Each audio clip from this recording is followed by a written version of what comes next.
Mister ಕಂಟಕ ಕುಮಾರ್ ಅವರೇ, ಯಾವುದೋ ಒಂದು ವಿದ್ಯಾರ್ಥಿ ಸಂಘಟನೆ ಅಧ್ಯಕ್ಷರೇ, ನೀವು ನಿನ್ನೆ ಪಿ ಡಿ ಒ ರಿಸಲ್ಟ್ಗೆ ಬಿಡಿ ಅಂತ ನೀವು ಕೆ ಪಿ ಎಸ್ ಸಿಗೆ ಹೋಗಿದ್ರಿ. ನೀವು 2 ತಿಂಗಳಿಂದ ಸಿ ಬಿ ಐ ಕೊಡಿ, ಕೆ ಪಿ ಎಸ್ ಸಿಯಲ್ಲಿ ತುಂಬ ಅಕ್ರಮ ಆಗಿದೆ ಅಂತ ಸಾಕಷ್ಟು ವಿಡಿಯೋ ಮಾಡಿದ್ರಿ. ಆಮೇಲೆ ಎಲ್ಲ ಕಡೆಯೂ ಹೋರಾಟ ಮಾಡಿದ್ರಿ. ಆಮೇಲೆ ನಿನ್ನೆ ಸಡನ್ನಾಗಿ ಹೋಗಿಬಿಟ್ಟು ಪಿ ಡಿ ಒ ರಿಸಲ್ಟ್ ಬಿಡಿ ಅಂತ ಮನವಿ ಕೊಡ್ತೀರಾ ಅಂದರೆ ವಿದ್ಯಾರ್ಥಿಗಳ ನಿಮ್ಮನ್ನು ಏನಂತ ಅರ್ಥ ಮಾಡ್ಕೋಬೇಕು? ಏನಾದರೂ ನಿಮಗೆ ಕೆ ಪಿ ಎಸ್ ಸಿ ಕಡೆಯಿಂದ ಏನಾದರೂ ಸಿಕ್ತಾ ಗಿಫ್ಟ್ ಏನಾದರೂ? ಇದು ನೇರವಾಗಿ ಬರುವಂಥ ಪ್ರಶ್ನೆ. ನೀವು ವಿದ್ಯಾರ್ಥಿಗಳ ಜೊತೆ ಈ ಥರ ಎಲ್ಲ ಆಟ ಆಡಬೇಡಿ.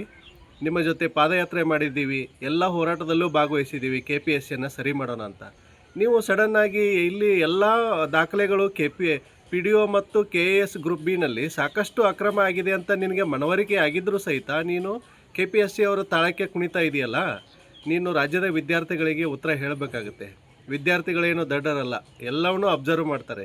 ಇಷ್ಟೊಂದು ಬಲವಾದ ಸಾಕ್ಷಿಗಳು ಪಿ ಡಿ ಒನಲ್ಲಿದ್ದರೆ ನೀನು ಅದನ್ನು ಮುಚ್ಚಿ ಹಾಕೋ ಪ್ರಯತ್ನ ಮಾಡ್ತಾ ಇದೆಯಾ? ಯಾಕಂದರೆ ಇಲ್ಲಿ ವಿದ್ಯಾರ್ಥಿಗಳ ಹತ್ರ ಬಂದು ಹೋರಾಟ ಮಾಡ್ತೀಯಾ, ಮತ್ತು ಅಲ್ಲಿ ಕೆ ಪಿ ಎಸ್ ಸಿ ಒಳಗಡೆ ಹೋಗಿ ಶಾಂತವಾಗಿ ಬರುವಂಥ ಶಾಂತಕುಮಾರ್ ಆಗಿಬಿಟ್ಟಿದೆಯಾ ನೀನು. ಇದು ಒಳ್ಳೆಯದಲ್ಲ. ವಿದ್ಯಾರ್ಥಿಗಳ ಪರವಾಗಿ ನೀನು ನಿಂತರೆ ಗಟ್ಟಿ ದನಿಯಾಗಿ ನಿಂತ್ಕೋ. ಕೆ ಪಿ ಎಸ್ ಸಿ ವಿರುದ್ಧ ಹೋರಾಟ ಮಾಡೋನು ಕೆ ಪಿ ಎಸ್ ಸಿ ಪರವಾಗಿ ಹೋರಾಟ ಮಾಡೋ ಥರ ಅನ್ನಿಸ್ತಾ ಇದೆ. ಇದಕ್ಕೆ ಸ್ಪಷ್ಟವಾದ ಉತ್ತರ ಕೊಡು.